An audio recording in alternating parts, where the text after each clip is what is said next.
దేవుని బిడ్డలారా, స్వచ్ఛత మానండి, దేవుని కోసం జీవించాలని కోరుతున్నాను. యేసుక్రీస్తు నామములో మీ అందరికీ శుభములు తెలియపరుస్తున్నాను. Praise the Lord. బాగున్నారా? హల్లెలూయా. మన ప్రోగ్రాం గురించి, మన దగించిన యూట్యూబ్ ఛానల్ గురించి అనేకులకు పరిచయం చేయండి. దేవుడు మనకు ఖచ్చితంగా ఆశీర్వదిస్తాడు. దేవుడు నాతో మాట్లాడుతున్నాడు. ఎవరైతే వాక్యం మీద ఆసక్తి ఉందో, వాక్యం అంటే నాకు ఇంకా వాక్యంలో ఎదగాలని ఆశపడుతున్నానని ఎవరైతే కోరుకుంటున్నారో మీ అందరికీ వాక్య ప్రత్యక్షత దేవుడు ఇస్తానంటున్నాడు. ఈ రోజు ఒక లోతైన మర్మాన్ని మీకు తెలియపరచబోతున్నాడు. వాక్య ఒక మహిమను మీరు చూడబోతున్నారు. ఇర్మియా గ్రంథం 15:16 ప్రకారం మీరు దేవుని యొక్క వాక్యాన్ని తినే అనుభవంలోనికి మీరు నడిపించబడబోతున్నారు. ఇది ముమ్మాటికి వాస్తవం. అంతేకాదు, దేవుని యొక్క వాక్యం పైన, దేవుని పైన ప్రేమ కలిగిన వాళ్ళు ఎవరో వాళ్ళందరినీ ఆస్తికర్తలుగా దేవుడు చేస్తానంటున్నాడు. ఎస్, ఆస్తికర్తలుగా దేవుడు చేయబోతున్నాడు. ఆయన అద్భుత కార్యం జరగబోతున్నాయి. యెషయా గ్రంథం 41:13 మీ వాగ్దానం. దేవుని బిడ్డలారా, గడిచిన కొన్ని దినాలుగా మనము ఆదికాండం 1వ అధ్యాయం, 2వ అధ్యాయం, 3వ అధ్యాయం గురించి ధ్యానం చేసుకుంటూ వస్తున్నాం. ఎప్పుడైతే ఆదాము దేవుని యొక్క ఆజ్ఞను అతిక్రమించాడో అప్పుడు దేవుని మహిమను కోల్పోయాడు, దేవునికి దూరం అయిపోయాడు, దేవుని విడిచిపెట్టేశాడు. తర్వాత ఆయన దిగంబరుడుగా ఉన్నాడని తెలిసి ఆయన అంచురపు ఆకులు తొడుకున్నట్టుగా మన బైబిల్లో చూస్తున్నాం. దేవుని బిడ్డలారా, మీరు అనుకున్నట్టుగా కేవలం ఏదో ఒక శరీరంలో ఏదో ఒక భాగంలో ఆయన ఆకులతో కప్పుకున్నాడని కాదు అర్థం. అక్కడ కొన్ని దేశాల్లో ఈ అంచురపు ఆకులు మనిషి అంత ఎత్తు ఉంటుందంట, స్ట్రాంగ్గా కూడా ఉంటుందంట. అంతేకాదు, ఆ దినాల్లో మనుషులు అంచురపు ఆకును కేడముగా వాడుకున్నట్టుగా మనకు కనపడుతుంది. ఆదాము మరి ఏ ఉద్దేశంతో అంజురపు చెట్టు కేడగముగా వాడుకోవాలని చెప్పి అనుకున్నాడో, భద్రత కోసం వాడుకోవాలనుకున్నాడు. ఎందుకంటే తనకు శిక్ష రాబోతుందని ఆయన మనసులో అనిపించింది. దేవుడు నన్ను శిక్షించబోతున్నాడు కాబట్టి నాకు అప్పుడు శిక్షించినప్పుడు తప్పించుకోవాలంటే, నా మీది ఆ యొక్క దెబ్బలు తగలకుండా ఉండాలంటే ఈ అంజురపు చెట్టు ఆకులు కాపాడతేమో అనుకున్నాడు.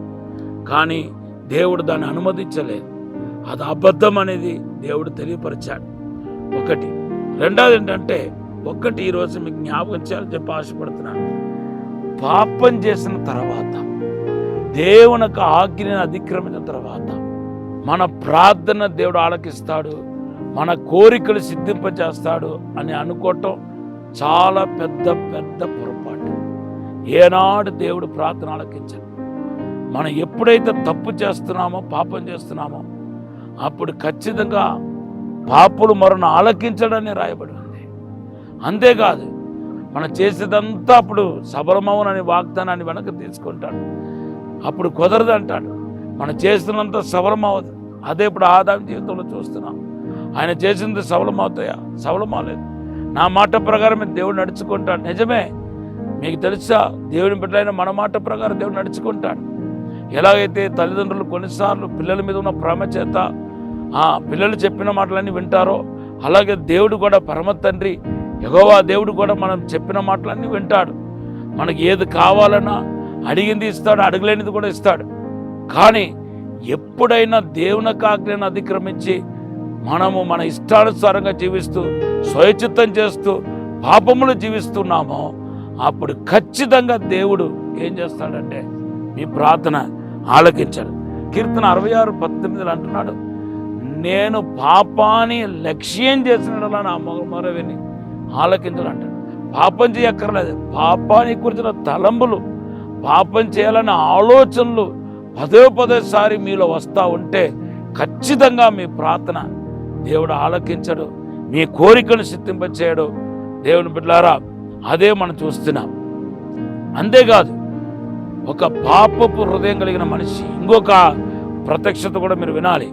పాపం చేసిన మనిషి, దేవుని మాటకు లోబడలేని వ్యక్తి ఒక క్షేమకరమైన పరిస్థితి, క్షేమకరమైన వాటిని ఒక సొల్యూషన్ తీసుకుని వస్తాడు అనుకోవటం పెద్ద పొరపాటు. అంతేకాదు, ఒక పాపంలో ఉన్న వ్యక్తి దేవునికి అనుకూలంగా లేని ప్రతికూలంగా ఉన్న వ్యక్తి వల్ల మేలు కలిగితే అనుకోవటం పెద్ద పొరపాటు అన్నమాట. అవును దేవుని బిడ్డలారా, ఇవన్నీ మీరు ఆలోచించాలి. అంతేకాదు, దేవుడు మరి ఆయన పాపంలో ఉన్న వ్యక్తి ఈ ప్రయత్నం చేసే ప్రయత్నాలు సఫల గురించి కాదు. ఒకవేళ అలా సఫలమైనా కూడా అది శాశ్వతం కాదు, అది ఎంతో కాలం నిలబడదని విషయాన్ని కూడా ఈ యొక్క అంజరపు ఆకును ఆదాము తొడిగించడం ద్వారా మనకు అర్థమవుతున్నాయి. కనుక దేవుని బిడ్డలారా, స్వేచ్ఛత మానండి, దేవుని కోసం జీవించాలని కోరుతున్నాను. పరిశుద్ధము నమ్మకమైన పరలోక తండ్రి, నీకు వందనాలు, స్తోత్రాలు ప్రభా.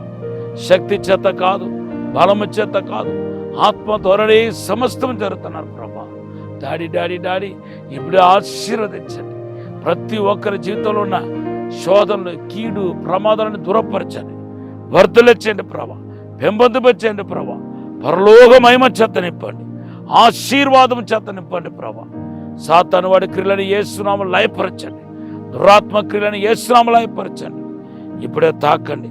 యోహాను సువార్త 14:14 చెప్పిన ఆశ్రయించమని యేసునామములో అడిగి వేడుకుంటున్నాం తండ్రి. ఆమేన్. God bless you.